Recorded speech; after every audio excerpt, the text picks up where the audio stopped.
যখন জাহান্নামীদেরকে জাহান্নামের মধ্যে ছুঁড়ে ফেলে দেওয়া হবে, জাহান্নামের উঁচু জায়গা থেকে নিচের দিকে ফেলে দেওয়া হবে, আল্লাহ পাক শুনিয়ে দিচ্ছে জাহান্নাম এত গভীর, উপর থেকে কাফের মুশরিকদেরকে যখন ছুঁড়ে ছুঁড়ে ফেলে দেওয়া হবে, তখন জাহান্নামীরা জাহান্নামের ভিতরের আগুনের আওয়াজ শুনতে পাবে। তাকাদু তামাই ইয়াজমিনাল গায়জ, তখন জাহান্নাম ফেটে পড়তে চাইবে, আগুন ভিতর থেকে জাহান্নাম গর্জন করতে থাকবে, বর্ষণ করতে চাইবে। কুল্লামা উলকিয়া ফিহা ফাউজুন সাআলাহুম ফাজানাতুহা আলাম ইয়াতিকুম নাদির। যখন একদল লোককে জাহান্নামের মধ্যে ছুঁড়ে ফেলে দেওয়া হবে, জাহান্নামের গেটে যে ফেরেশতা দাঁড়িয়ে থাকবে, ওই ফেরেশতার নাম হলো মালিক। মালিক নামক ফেরেশতা জাহান্নামীদের জিজ্ঞাসা করবে, হে কাফেরেরা, কেন জাহান্নামে এলি? কিসের কারণে এলি? কেন আগুনের মধ্যে প্রবেশ করলি? তোরা 60 বছর 70 বছর হায়াত পেয়েছিলিস, তোদের কাছে কোনো নবী ছিল না, নবীদের ইন্তেকালের পরে সাহাবা ছিল না, সাহাবাদের ইন্তেকালের পরে কোনো তাবী ছিল না, কোনো ইমাম ছিল না, তোমাদের গ্রামে কোনো মাদ্রাসা ছিল না, তোমাদের গ্রামে কোনো মসজিদ ছিল না, জলসায় কোরআন হাদিস থেকে আলেমরা কি বলল না, তোমাদের কাছে কোনোদিন জাহান্নাম সম্পর্কে কোনো আলোচনা কি হলো না। তখন জাহান্নামীরা বলবে, ক্বালু বালা কদ জাআনা নাদির। জাহান্নামীরা বলবে, অবশ্যই অবশ্যই আমাদের কাছে আল্লাহর পক্ষ থেকে সতর্ককারী এসেছিল, অনেক সাবধান করেছিল, আলেমরা ওলামারা হাতে ধরে পায়ে ধরে বুঝিয়ে গিয়েছিল, বাবারা নামাজ কাজা করো না, সুদ খেও না, মদ খেও না, বাপ মাকে কষ্ট দিও না, গীবত করো না, নোংরামি করো না, জেনা ব্যভিচার করো না। আমরা মনে করেছিলাম আলেমদের গাল গল্প কথা এ নাটকের মতো বলে যাচ্ছে, বক্তাকে টাকা দিয়ে দাওয়াত করেছি তাই বলছে, এখানে বসে বসে টাইম পাস করছে, আমাদের আলেমদের কথা শোনার দরকার নাই। আরে বাবা, জলসা হচ্ছে হোক না, পাশে তো বিশাল মেলা বসেছে, বোনের বাড়িতে এসেছি, বন্ধুর বাড়িতে এসেছি, যাওয়ার সময় দুমুঠো ভাত খাবো, মেলায় গিয়ে একটু নোংরামি করে আসি, মেলায় গিয়ে একটু এনজয় করে আসি। বাড়ির পাশে মসজিদ ছিল, নামাজ আমরা পড়তাম না, আমরা মনে করতাম নামাজ পড়ে কি হবে, যখন বুড়ো হয়ে যাব, চুল যখন পেকে যাবে, দাড়ি যখন পেকে যাবে, একবার হজ থেকে ঘুরে আসব, জীবনের সব গুনাহগুলো মদিনায় ফেলে দিয়ে আসব, কাবা শরীফের সামনে দাঁড়িয়ে হাজরে আসওয়াদ পাথরে একবার চুমা দেব, আমার গুনাহগুলো সব পাথর টেনে নেবে। আর মরণের পরে 40 দিন পরে বড় হুজুরকে ডেকে, আলেম মুফতি সাহেব মাওলানা সাহেবকে ডেকে দুটো গরু জবাই করে একটা খানা দেব, ওই খানায় এমন দোয়া হবে ফেরেশতারা ভুলে যাবে, আমাদের আবার নামাজ লাগবে না। ফেরেশতারা সেদিন বলবে, তোমরা জাহান্নামীরা কেন এসেছো বলো, তোমাদের কাছে কি কোনো সতর্ককারী এলো না? আবার এখান থেকে কিছুটা কথা, আরো মারাত্মক কথা সূরা ফুরকানের মধ্যে আল্লাহ পাক শুনিয়ে দিচ্ছে, সূরা জুমার, ওয়াসিকাল্লাযীনা কাফারু ইলা জাহান্নামা যুমারা হাত্তা ইদা জাউহা ফুতিহাত আবওয়াবুহা ওয়া ক্বালা লাহুম খাযানাতুহা আলাম ইয়াতিকুম রুসুলুম মিনকুম ইয়াতলুনা আলাইকুম আয়াতি রাব্বিকুম ওয়া ইউনদিরুনাকুম লিকা ইয়াউমিকুম হাদা। 24 পারা 5 নম্বর পৃষ্ঠা 5 নম্বর লাইনের 71 নম্বর আয়াতে কোরআন শোনাচ্ছে, কিয়ামতের দিন আমি আল্লাহ জাহান্নামের আগুনকে ওপেন করে দেব, জাহান্নামের মুখ থেকে ঢাকনাটা খুলে দেব, সেদিন আগুনের সামনে একদল মানুষকে ধরে ধরে ফেরেশতারা আগুনের দিকে টেনে টেনে নিয়ে চলে যাবে। আগুনের সামনে যখন তাদের নিয়ে চলে যাবে, আর আগুনে ফেলে দেওয়ার আগে তাদের জন্য জাহান্নামের দরজাটা খুলে যাবে। জাহান্নামের দরজা যখন ভিতর থেকে খুলে দেওয়া হবে, জাহান্নামে ফেলে দেওয়ার আগে ফেরেশতারা জাহান্নামীকে তিনটি প্রশ্ন করবে। কটা প্রশ্ন করবে বলেন? এমনি এমনি আল্লাহ আগুনে পোড়াবে? আচ্ছা আমাদের বাপ মা আমাদের ভালোবাসে কি বাসে না? জোরে বলেন। আল্লাহর নবী সাল্লাল্লাহু আলাইহি সাল্লাম বলে প্রেম ভালোবাসা মুহাব্বতকে ভালোবাসা স্নেহকে আমার আল্লাহ 100 ভাগ করেছে। এক গুণ প্রেম, এক গুণ ভালোবাসা, এক গুণ মুহাব্বত আদম নবী থেকে শেষ নবী আর শেষ নবী থেকে কিয়ামত পর্যন্ত যত মানুষ আসবে, যত প্রাণী আসবে, যত মাখলুকাত আসবে, সমস্ত প্রাণীদের মধ্যে আল্লাহ ভালোবাসা মুহাব্বতটাকে 100 গুণ ভাগ করে দিয়ে 99 ভাগ আল্লাহর কাছে রেখেছে। আর এক গুণ ভালোবাসা তিনি গোটা পৃথিবীর প্রাণীদের মধ্যে বিলিয়ে দিয়েছে। এক গুণ ভালোবাসা সারা পৃথিবীর সব প্রাণী পেয়েছে। কোটি কোটি মানুষ এক গুণ ভালোবাসা পেয়েছে, তার মধ্যে আপনিও পেয়েছেন, আমি পেয়েছি। এত ভালোবাসার পরে পৃথিবীর কোনো মা নেই যে তার বাপকে, তার সন্তানকে আগুনের মধ্যে ছুঁড়ে ফেলতে পারে। পৃথিবীর কোনো এমন বাপ নাই তার নিজের কলিজার টুকরা সন্তানটাকে ছুঁড়ে আগুনের মধ্যে ফেলে দিতে পারে? আছে? জোরে বলেন। কোন বাপ কিংবা কোন মা তারা পারবে কি সন্তানকে আগুনের মধ্যে ফেলে দিতে? আল্লাহ পাকের নবী বলে সন্তানকে তার বাপ যতটা না ভালোবাসে, ওই যে আল্লাহর কাছে 99 গুণ মুহাব্বত জমা আছে, সন্তানের চাইতে আমার আল্লাহ আরো বেশি হাজার কোটি গুণ ভালোবাসে। বাপ আর কি ভালোবাসে সন্তানকে, মা আর কি ভালোবাসে সন্তানকে। বিয়ে করে, বিয়ের আগে মুখে দাড়ি ছিল বুঝলেন, বিয়ে করে শ্বশুর বাড়ি গেছে, শাড়িটা বলছে হ্যাঁ গো ভাই তোমার দাড়ি মানাচ্ছে, বলে দাঁড়া, আধ ঘন্টা পরে সেলুন থেকে পুরো ক্লিয়ার করে চলে এসেছে। মুসলমান কি বুঝলেন? ও রাস্তায় অ্যাক্সিডেন্ট করে মরেছে, ওর চেন না খুলে মাল বার না করলে বোঝা যাবে না মুসলমান কি। মুখে দাড়ি নেই তো, পকেটে একটা টুপি অন্তত রাখ, I card, identity card, pan card, ration card কিংবা পাসপোর্ট অথবা তার ড্রাইভিং লাইসেন্সের নাম আছে তার রাজু, রাজু লস্কর, রাজু সাপুই। কি বলছে বুঝতে পারছেন না? বাপি মিদ্দে, বাপি হালদার, কি করে বুঝবেন মুসলমান? পাশের কলা বাগানে টেনে নিয়ে বলছে এক কাজ কর, চেন খোল। চেন খুলে দেখছে শালা মুসলমান। বললে এক কাজ কর, আপনাদের কোন থানা? দেগঙ্গা থানা। বললে দেগঙ্গা থানায় ফোন কর, মালটাকে নিয়ে চলে যেতে বল। আমি আব্দুল্লাহ জুবায়ের মুসলমান কি হিন্দু না কাফেরের বাচ্চা না মুশরিকের বাচ্চা, মরণের পরে যদি আমার চেন খোলা লাগে, আমার যদি কোনো পরিচয় না পাওয়া যায়, তাহলে আমি কিয়ামতের দিন কিভাবে আল্লাহর সামনে মুসলমান বলে হাজির হব? মরতে তো মুসলমান হিসেবে মরতে পারলো না। আল্লাহ কোরআনে সাফ শুনেছে, ইয়া আইয়ুহাল্লাযীনা আমানুত্তাকুল্লাহা হাক্কা তুকাতিহি ওয়া লা তামুতুন্না ইল্লা ওয়া আনতুম মুসলিমুন। চতুর্থ পারা 2 নম্বর পৃষ্ঠা 3 নম্বর 4 নম্বর লাইনের 103 নম্বর আয়াত, সূরার নাম সূরা আল ইমরান। 102 নম্বর আয়াতে ইয়া আইয়ুহাল্লাযীনা আমানুত্তাকুল্লাহা হাক্কা তুকাতিহি ওয়া লা তামুতুন্না ইল্লা ওয়া আনতুম মুসলিমুন। হ্যাঁ ঈমানদার বিশ্বাসীরা, যারা মুসলমান হয়েছো, কলেমা পড়েছো, ঈমান যারা এনেছো, তোমরা শোনো, আমানুত্তাকুল্লাহ, আমি আল্লাহ, আমাকে ভয় করো। ভয় করার মতো ভয় করো।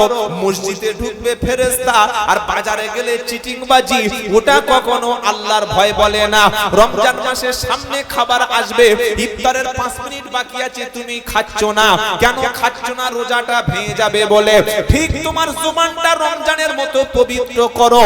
সামনে নাপাক খাবার আসবে, সামনে হারাম খাবার আসবে, সামনে সুদের মাল আসবে, সামনে 2 নম্বরের টাকা আসবে। আল্লাহর ভয়ে তুমি মালটা মুখে নেবে না, এটার নাম হলো আল্লাহর ভয়। কোরআন শোনাচ্ছে আমানুত্তাকুল্লাহ হাক্কা তুকাতিহি, আল্লাহকে ভয় করো, ভয় করার মতো ভয় করো। ওয়ালা তামুতুন্না ইল্লা ওয়া আনতুম মুসলিমুন। আর অতক্ষণ পর্যন্ত তুমি মৃত্যু বরণ করো না, অতক্ষণ পর্যন্ত তুমি মরবে না, যতক্ষণ না মুসলমান মুসলমান হবে, পরিপূর্ণ মুসলমান হয়ে যেন মরে না। আর মুসলমান না হয়ে মরলে জানাজার নামাজ হবে, কবরটা 3.5 ফুট খোলা হবে, 10 মিটার কাপড় হবে, বিশাল বড় পিসায় বেশে জানাজার নামাজ পড়াবে। মরণের পরে হাজার হাজার লোক দোয়া করবে, ও দোয়াতে কোনো কাজ হবে না। বললে হুজুর দোয়াতে কাজ হবে না কি করে? বললে বলো, আল্লাহর নবীর চাচা আবু তালেব যেদিন মারা গেল, নবী আল্লাহর কাছে হাত তুলে বললে, চাচা আমার, আল্লাহ আমার চাচাকে তুমি ক্ষমা করো। নবী হাত তুলে দোয়া করছে, রব্বানা আমার চাচা আবু তালেব যেন জাহান্নামে যায় না।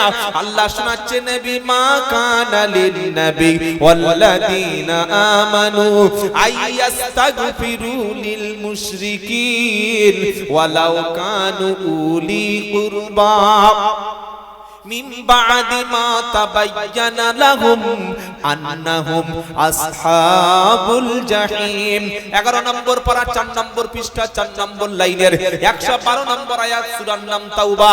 কোরআন শোনাচ্ছে, মা কানা লিন নবী ওয়াল্লাযীনা আমানু আইয়াস্তাগফিরু লিল মুশরিকিন ওয়ালাউ কানু উলি কুরবা মিন বাদি মা তাবায়্যানা লাহুম আন্নাহুম আসহাবুল জাহিম। হে নবী, তুমি কখনো কোন কাফের কিংবা মুশরিক কেউ মারা গেলে তার জন্য কখনো আমার কাছে দোয়া চাইবে না।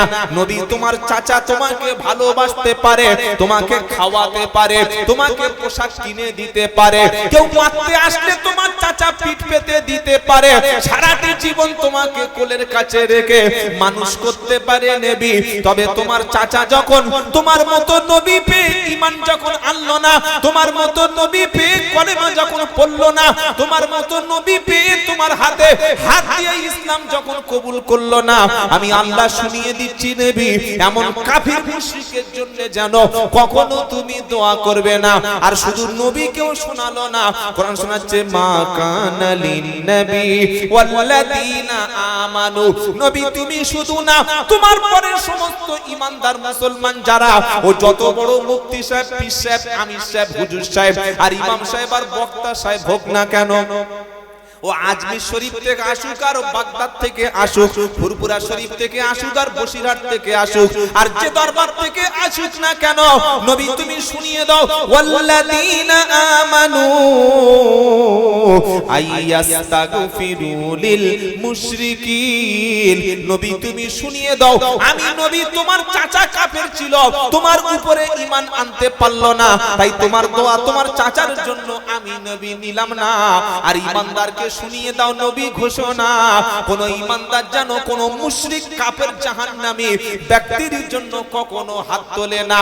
যে ব্যক্তি, যে বক্তা, আলেম, মুফতি সাহেব, পীর সাহেব কোন হারামখোর কাফের বেঈমান মুশরিকের জন্য দোয়া করবে, ক্ষমা প্রার্থনা করবে, আমি আল্লাহ তার দোয়া নেব না।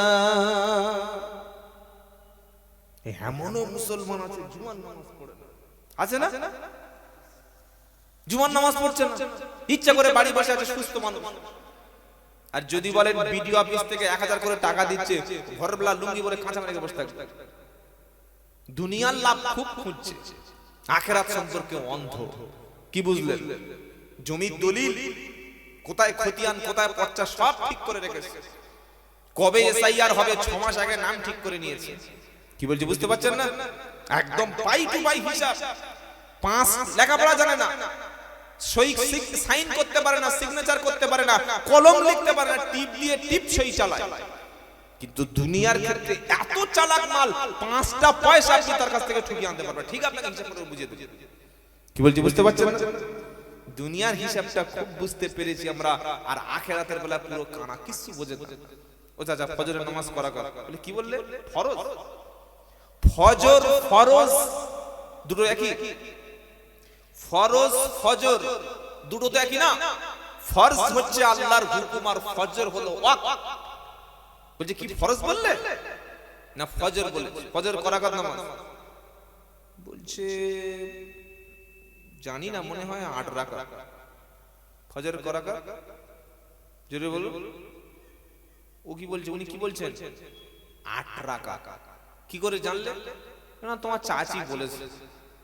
চাচি বলেছে, তুমি তাই শুনে চালিয়ে দিয়েছ। ফরজ নামাজ সম্পর্কে জানে না, আশ্চর্য। 40 বছর বয়স হয়ে গেছে এখনো দাড়ি চাচ্ছে, 60 বছর বয়স হয়ে গেছে এখানে পেকে সাদা হয়ে গেছে, এই সাইডটা কালো আর নিচের মালগুলো পুরো সাদা। সেলুন একবার চেঁচে দিয়েছে, বলছে তো টাকা আর 20 টাকা বেশি দেবো, আরেকবার মার। একবার উপর থেকে মেরেছিস, এবার নিচের থেকে মার। কি বলছি বুঝতে পারছেন না? হ্যাঁ, উপর থেকে একবার ঘষেছিস, আবার নিচের থেকে টান, কারণ এই চুলগুলো ফুটবে, বাঁধবে। কি হারাম কর। দেখ কবরে গেছে, লাশটা খুলে ফেরেশতারা তো 3 ফুট লাফ দিয়ে বলেছে, শালা কোন মাল ঢুকলো রে? কলেমা নেই, নামাজ নেই, ঈমান নেই, কপালে সিজদার চিহ্ন নাই, নামাজের কোনো অংশ নাই, তো মুখে দুটো অল্প দুটো দাড়ি অন্তত নিয়ে, অন্তত এক মুঠো দাড়ি নিয়ে কবরে যাবে, কিছু নাই। সবে টাটকা 3 দিন আগে চেঁচেছে আর ওই অবস্থায় মরে গেছে। জন ছেলে হলো ব্যাপারটা আলাদা। এমনও লোক আছে 50-60 বছর বয়সের লোক দাড়ি চাঁচে। কি বলছেন আপনারা? কি জবাব দেবেন আল্লাহর কাছে? জলসা কমিটির সেক্রেটারি সেদিন হলদিয়ায় আমি বলে এসেছি, মেদিনীপুরে হলদিয়া জলসা 30 বছরের জলসার সভাপতি দাড়ি নাই। এলাম কবে কবে মানুষ হবে? 30 বছর জলসা দিচ্ছে এখনো দাড়ি নাই। 50 বছর মসজিদের সেক্রেটারি এখনো মসজিদে আজান দিতে পারে না, এরা মসজিদের সেক্রেটারি হয়ে আছে। এই হচ্ছে অবস্থা। মাদ্রাসার সভাপতি এখনো পর্যন্ত হাফ প্যান্ট পরে, মাদ্রাসার সভাপতি। এদের দ্বারা সমাজ পরিবর্তন হবে? এদের দ্বারা সমাজের কাজ হবে? যে ফরজ হুকুমটুকু জানে না। বাবাজিরা, আল্লাহ ভাইরা, জ্ঞানী জনেরা, শুধু মানুষেরা, ন্যায় নিষ্ঠবানেরা, তাই আল্লাহ পাক সাফ শুনিয়ে দিচ্ছে, মুসলমানেরা ঈমান এনেছো যারা, তোমরা শোনো, তুমি মরবে তো মুসলমান হয়ে মরবে, বেদিনী অবস্থায় মরবে না। আজকের যে ছেলেরা, প্রচুর মুসলমান আছে পেশাব করে পানি নেয় না, এটাকে মনে করে পানি নেওয়ার কোনো প্রয়োজন নেই। ওই যে বিবির কাছ থেকে রাতে থেকে এসে গোসল করে না, ও পানি নেবে? যে বিবির কাছে থেকে শুয়ে উঠে এসে গোসল এখনো শেখেনি, নাপাক অবস্থায় বেলা 2টো পর্যন্ত ঘরে, ওর কাছে পানির দরকারটা কি? ও পানি নেবে না। ও কবে গাদ হবে? সবে বারাতে রাতে গাদ হবে। সাদা পাঞ্জাবি পরে ফেরেশতা হয়ে মসজিদে গিয়ে এমন করে সামনে বসে থাকবে, পাকা পাকা নামাজি ভয় পেয়ে যাবে যে কবে হজ করে আসবে, কবে হজ করে আসবে। কি বুঝলেন? সারা বছর নামাজ পড়বে না, শবে বরাতের নামাজ পড়ে একদম কপালে ধুলো টুলো মেখে বাড়িতে বউকে এসে বলছে, জানিস পেয়ে গেছি, সব চেয়ে নিস, টাকা লাগবে, বাড়ি লাগবে, গাড়ি লাগবে, সব চেয়ে নিস, একদম আল্লাহ সব পাল্টে দেবে। আল্লাহ ফেরেশতারা বললে, হ্যাঁ লোকটা খুব ভালো, সাদা টুপি, সাদা দাড়ি, সাদা পাঞ্জাবি। ফজরের সময় গিয়ে দেখছে কখন লুঙ্গি খুলে পড়ে গেছে, ঠিক নাই। কি হবে বলে? আগে ফরজ, আগে কি? আউয়ালু মা ইউহাসাবু বিহিল আবদু ইয়াউমাল কিয়ামাতিস সালাত। কিয়ামতের দিন সর্বপ্রথম যে প্রশ্নটা হবে, নামাজের হিসাব। মনে থাকবে ইনশাআল্লাহ। আউয়ালু মা ইউহাসাবু বিহিল আবদু ইয়াউমাল কিয়ামাতিস সালাত। কিয়ামতের দিন সর্বপ্রথম হিসাব হবে নামাজের হিসাব। নামাজের হিসাব যার মিলে যাবে, সমস্ত হিসাবগুলো তার জন্য সহজ হয়ে যাবে। বলুন সুবহানাল্লাহ। নামাজের হিসাব আমাদের কাছে আছে। এই বাবাজিরা, আল্লাহ ভাইরা, সকলে 5 ওয়াক্ত নামাজ পড়বো, নিজের সন্তানটাকেও পড়াবো। বলুন ইনশাআল্লাহ। আমি নামাজি, আমার ছেলে বেনামাজি। ছেলে বললো, ভাই নামাজ পড়তে যাবে না? বলে তোমরা যাও। তোমার আব্বা যাচ্ছে? বলছে আব্বা যাচ্ছে। আব্বা আমার কোনদিন বলেছে? আমি বাপ, আমি জান্নাতে থাকবো, আমার ছেলে আগুনে জ্বলবে, এটা তোমরা কেউ চাই না। তাহলে আমি যখন মসজিদে যাচ্ছি, আমার বেটাদের, আমার বেটার বউদেরকে একবার ডাকবো না, এ মেয়েরা নামাজ পড়ে নাও। বাবা তুমি নামাজ পড়ো, নামাজ না পড়লে জাহান্নামে যেতে হবে, নামাজ না পড়লে কোনো মুক্তি নাই, নামাজ না পড়লে সে মুসলমান নয়। গরুর গোশত না খেলে সে মুসলমান, মাথায় টুপি না দিলেও সে মুসলমান, দাড়ি না রাখলেও সে মুসলমান। কেউ যদি হাঁটুর উপরে কাপড় পরে তারপরেও কাফের বলা যাবে না। কেউ যদি মদও খেয়ে ফেলে তাকে কাফের বলা যাবে না। কেউ যদি জেনাও করে ফেলে তাকে কাফের বলা যাবে না। কেউ যদি কোনোদিন গানও শুনে তাকে কাফের বলা যাবে না। কিন্তু কেউ যদি ইচ্ছা করে মান তারাকা সালাতা মুতাআম্মিদান ফাকাদ কাফারা, ইচ্ছা করে নামাজ ছাড়লো, ওকে কোনো ভাবেই মুসলমান আপনি বলতে পারবেন না। বলছে আমাদের পাড়ায় 500 মুসলমান বাস করে, তো 500 মুসলমান যদি ছিল, নামাজ হলে আজান হলে 20 জন করতে গেল, আর 480 জন কি খাচ্ছিল? কোথায় গেছিল? মুসলমান তারা মরণের আগে নিজেকে মুসলমান হয়ে কবরে গেছে যারা, তারা হলো মুসলমান। জোরে বলুন সুবহানাল্লাহ, জোরে বলুন না সুবহানাল্লাহ।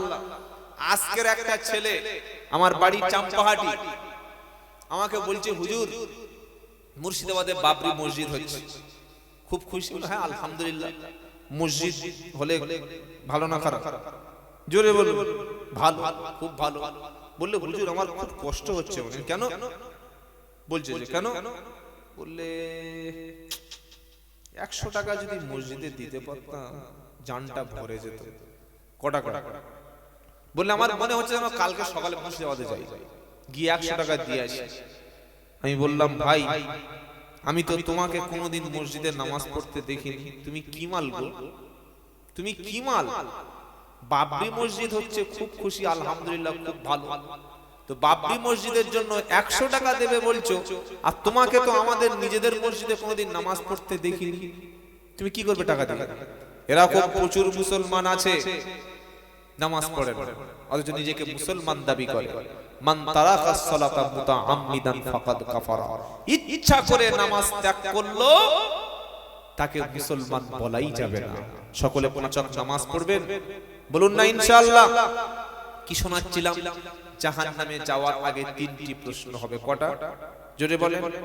আলাম ইয়াতিকুম রুসুলুম মিনকুম ইয়াতুলুনা আলাইকুম আয়াতি রাব্বিকুম। আর কয়েকটা কথা বলবো ইনশাআল্লাহ, আমার পরে পূর্বশরীফ থেকে হুজুর চলে আসবেন খুব কম সময়ের মধ্যে। আসিম বিল্লাহ ভাইজান, হুজুরের সাথে ফোনে কথা হয়েছে আলহামদুলিল্লাহ। কোরআনে কি শোনাচ্ছে? আলাম ইয়াতিকুম রুসুলুম মিনকুম ইয়াতুলুনা আলাইকুম আয়াতি রাব্বিকুম ওয়া ইউনদিরুনাকুম লিকা ইয়াউমিকুম হাদা ক্বালু বালা। সূরা জুমার 71 নম্বর আয়াতটা খুঁজে পড়বেন। আমি আব্দুল্লাহ জুবায়ের আমার কথাটা মিলিয়ে নেবেন। আল্লাহ এমনি এমনি আগুনে পোড়াবে না, আল্লাহর কোনো ইচ্ছাই নেই তার বান্দাকে জ্বালানোর জন্য আগুনে। কি বলছেন আপনারা? সবচাইতে বেশি তো আল্লাহ আমাদের ভালোবাসেন। কি শোনাচ্ছে কোরআন? ওয়াসিকাল্লাযীনা কাফারু ইলা জাহান্নামা যুমারা হাত্তা ইযা জাউহা ফুতিহাত আবওয়াবুহা ওয়া ক্বালা লাহুম খাযানাতুহা আলাম ইয়াতিকুম। 3টি প্রশ্ন জাহান্নামের আগুনে ফেলে দেওয়ার আগে কটা প্রশ্ন হবে? 3টি। কি কি?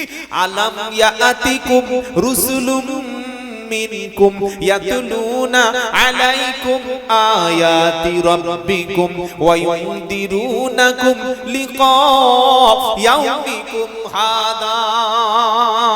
জাহান্নামীদের জিজ্ঞাসা করা হবে আলাম ইয়াতিকুম রুসুলুম মিনকুম, হে জাহান্নামীরা, হে কাফেরেরা, হে আল্লাহর দুশমনেরা, তোমাদের কাছে কি আমার পক্ষ থেকে, আল্লাহর কাছ থেকে কোন রাসূল, কোন পয়গম্বর, কোন দূত, কোন বার্তাবাহক, কোন মেসেঞ্জার, কোন সতর্ককারী আমার পক্ষ থেকে কি তোমাদের কাছে গেল না?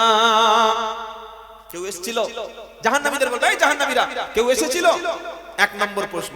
2 নম্বর, ইয়াতুলুনা, আমার দিকে লক্ষ্য করুন, হ্যালো এদিকে খেয়াল করুন, ইয়াতুলুনা আলাইকুম আয়াতি রাব্বিকুম।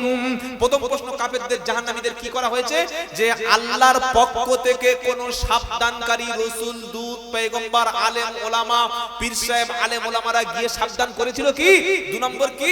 ইয়াতুলুনা আলাইকুম আয়াতি রাব্বিকুম। আর আল্লাহর কাছ থেকে আমার আয়াতগুলি, আমার কোরআনগুলি তোমাদের কাছে খুলে খুলে শোনানো হয়েছিল কিনা? বলুন, আজকের পশ্চিম বাংলার জমিনে হাজার হাজার মসজিদ আছে না নাই? মসজিদ কাদের দ্বারায় চলে? নামাজিরা থাকলে মসজিদ, নামাজি না থাকলে মসজিদ চলবে না। নামাজি যখন থাকবে না মসজিদ তখন চলবে না। এখন নামাজি, এখন নামাজ পড়ছে যারা, এরপরে যারা নামাজ পড়বে তাদের নামাজটা শেখানোর জায়গা কোন জায়গা? মাদ্রাসা, মক্তব, মিশন, বিভিন্ন শিক্ষা প্রতিষ্ঠান, তাই তো? জলসায় কিন্তু শেখার মজলিস নয়, খুব ভালো করে শুনবেন। 2 ঘন্টা কথা একবার বেশি তো আমরা রিপিট করি না, এত শত কথা কি করে আপনি মুখস্থ করবেন? জলসাটা কি? জাস্ট রিমেম্বার, জাস্ট রিমাইন্ড, আপনাকে অ্যালার্ট করছি, আপনাকে অ্যালার্ট করে দিচ্ছি যে এইটা করুন, অ্যালার্ট করে দেওয়া হচ্ছে। জলসাটা শেখার মজলিস না, এটা শোনার মজলিস, শেখার মজলিস। মসজিদ পশ্চিম বাংলার জমিনে, বিশেষ করে এই 2-24 পরগনার মধ্যে এমনও মসজিদ আছে যে মসজিদের মধ্যে ইমাম সাহেব খায় আর নাকে তেল দিয়ে ঘুমায়। ইমাম সাহেব একটা বাচ্চাকেও কোরআন শিক্ষা দেয় না। আমি বলি প্রত্যেকটা মসজিদে ইমাম সাহেবদের বলি যে মাইনে 10,000 টাকা করে দিন, বাড়িয়ে দিন। আর ইমাম সাহেবদের দায়িত্ব কি? প্রত্যেকটা মুসলমান এই মহল্লায় যদি 300 ঘর থাকে, একটা মুসলমানও যদি কোরআন না জানে, একটা মুসলমানের ছেলে মুসলমানের মেয়ে যদি কোরআন না শেখে, নামাজ যদি না জানে, কোরআন যদি পড়তে না পারে, মসজিদ কমিটি আর ইমামের গলায় গামছা দিয়ে ফেরেশতারা ধরে টানবে। মসজিদ করেছিলে, ইমামতি করেছিলে, মসজিদের দায়িত্ব নিয়েছিলে, মসজিদের পদে বসেছিলে, মসজিদে কোরআন শিক্ষার ব্যবস্থা ছিল? ছিল? এটা জিজ্ঞাসা করবে। আমাদের উত্তর 24 পরগনার আপনাদের কেরালা মডেল স্কুল বলে একটা কাজ হয়, জানেন? হয় এখানে? হয় না? হয় কি হয় না? অনেক মুসলমান কি বলে জানেন? বললে এসব শেখা শিখি, কোরআন শিক্ষা, দিন শিক্ষা, ইসলাম শিক্ষা, এসব প্রয়োজন নাই। তো চাচা সূরা ফাতিহাটা বলো। বলছে আলহামদুলিল্লাহি রাব্বিল আলামিন। 3 ফুট বাঁশ দেখেছেন? 3 ফুট বাঁশ যেগুলো কবরের আতালি করে মাল দেখেছেন? হ্যাঁ বা না বলে না? ওই বাঁশ দিয়ে যখন ঝপাঝপ কোমরে পড়বে, কোরআনে লেখা ছিল আল, আর সারা জীবন চালিয়েছে আলা। ফেরেশতারা কোরআন খুলবে কবরে, ওট ওট কি লেখা আছে? তখন চোখ খুলে যাবে, তখন তার মূর্খামি চলবে না, বলবে লেখা আছে আল হামদু, আল হামদু বড় হা, তুমি কি চালিয়েছিলে? আলহামদু লিল্লাহি রাব্বিল আলামিন। তো ছিল আল, চালিয়েছো আলা। আল্লাহ বলবে ফেরেশতারা বাঁশ দিয়ে এবার পিছনে চালা, চালা, মালগুলোকে উদুমে চালা। কি ছিল? ছিল আল হামদু, আর বলেছো আলা হামদু। সারা জীবন ভুল নামাজ পড়ে বলছে আল্লাহ গফুরুর রহিম। হ্যাঁ ভাই, জামায় যদি গু লেগে থাকে, পাঞ্জাবিতে যদি পেশাব লেগে থাকে, লুঙ্গিতে যদি বীর্য লেগে থাকে, নামাজের পাটিতে মুরগির পায়খানা থাকে, নামাজ পড়লে নামাজ হবে? ওযু করেছেন ঠান্ডার সময়, পায়ের পিছনের গোড়ালি শুকোই ভিজেনি, ওই অবস্থায় নামাজ চালিয়ে দিয়েছেন, নামাজ হবে? রুকুতে গিয়েছেন, পিছন থেকে হাওয়া বার হয়ে গেছে, বাতকর্ম হয়ে গেছে, নামাজ হবে? জোরে বলেন। এগুলো যেমন হবে না, কোরআন না শিখে, ইসলাম না শিখে, নামাজের যে দোয়াগুলো, নামাজের কোরআন তেলাওয়াত ফরজ, এটা না শিখে নামাজ পড়লে নামাজ হবে না। আজকের উত্তর 24 পরগনা, দক্ষিণ 24 পরগনা এবং বেশ কিছু জায়গায় পশ্চিম বাংলায় কেরালা মডেল স্কুল চলছে। আবু জাহেলের বাচ্চাগুলি, আবু লাহাবের ছানাগুলি, আবু জাহেলের ভাড়া ভাইগুলো বলছে কেরালা মডেল স্কুল ওগুলো চলবে না। বলছে কেন? বললে ওগুলো অনেক উল্টোপাল্টা জিনিস শেখায়। তা ভাই তুই তাহলে কোরআন শরীফটা শেখা। কেরালা মডেল স্কুল চলবে না, মাদ্রাসা মসজিদে কোরআন শিক্ষা দেওয়া চলবে না, ইমাম সাহেব কোরআনের ট্রেনিং দেবে না, তুই সূরা ফাতিহাটা বল, ও বলতে পারবে না। জুমার নামাজ করাকাত বল, বলতে পারবে না। মাগরিবের নামাজে যদি 1 রাকাত ছেড়ে যায়, উঠে দাঁড়িয়ে কোন কিভাবে বলতে হবে বল, ও জানবে না। মনে রাখবেন, মক্কার জমিনে কোরআনের বিরোধিতা সব সময় আবু জাহেলের গোষ্ঠীটা করেছিল। আজও পশ্চিম বাংলার জমিনে এমনও